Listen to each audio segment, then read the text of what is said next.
दाइ नमस्ते। हजुर नमस्ते।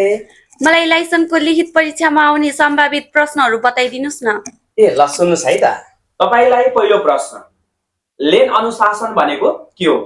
अप्सन क जेब्रा क्रसिङमा रोक्ने, अप्सन ख आफ्नो लेनमा मात्र सवारी चलाउने, अप्सन ग रातो बत्तीमा रोक्ने र अप्सन ग मादक पदार्थ सेवन नगरी सवारी चलाउने। आफ्नो लेनमा मात्र सवारी चलाउने। त्यसैगरी दोस्रो प्रश्न, पानीमा चक्का डुबेमा कुन गियर प्रयोग गर्नुपर्छ? अप्सन क 1 नम्बर गियर, अप्सन ख 2 नम्बर गियर, अप्सन ग 3 नम्बर गियर र अप्सन ग 4 नम्बर गियर। 1 number gear. त्यसैगरी अर्को प्रश्न, मोटरसाइकलमा सबैभन्दा महँगो पार्ट्स कुन हो?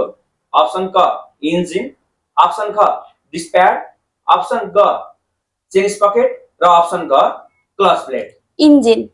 त्यसैगरी अर्को प्रश्न, फग लाइट कस्तो रङको हुन्छ?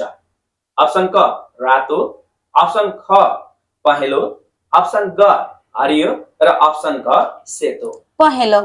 त्यसैगरी अर्को प्रश्न, मोटरसाइकलमा कुन गियर हुँदैन? अप्सन क 1 नम्बर गियर, अप्सन ख 2 नम्बर गियर, अप्सन ग 3 नम्बर गियर र अप्सन ग ब्याक गियर। Back gear. तपाईलाई अर्को प्रश्न, कार, जीप र डेलिभरी भ्यान को लाइसेन्स कुन वर्गमा पर्छ? अप्सन क वर्ग ए, अप्सन ख वर्ग बी, अप्सन ग वर्ग सी र अप्सन घ वर्ग डी। बी वर्ग। त्यसैगरी अर्को प्रश्न, सवारी दुर्घटना हुनुका मुख्य कारणहरू के हुन्? अप्सन क मानवीय गल्ती, अप्सन ख मेसिनरी गल्ती, अप्सन ग यान्त्रिक गल्ती र अप्सन ग माथिका सबै। माथिका सबै। तपाईलाई अर्को प्रश्न, सडक मार्किङ भन्नाले के बुझिन्छ?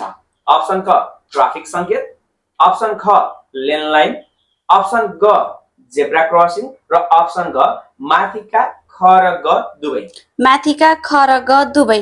यदि यस्तै खालका लिखित परीक्षा र ट्रायल परीक्षा सम्बन्धीको जानकारीको लागि हामीलाई फलो गर्नु होला र साथमा लाइसेन्स निकाल्ने तयारीमा रहनु भएका आफ्ना साथीभाइलाई शेयर गरेर पनि यो जानकारी दिनु होला भने लाइक र कमेन्ट गर्न नभुल्नु होला।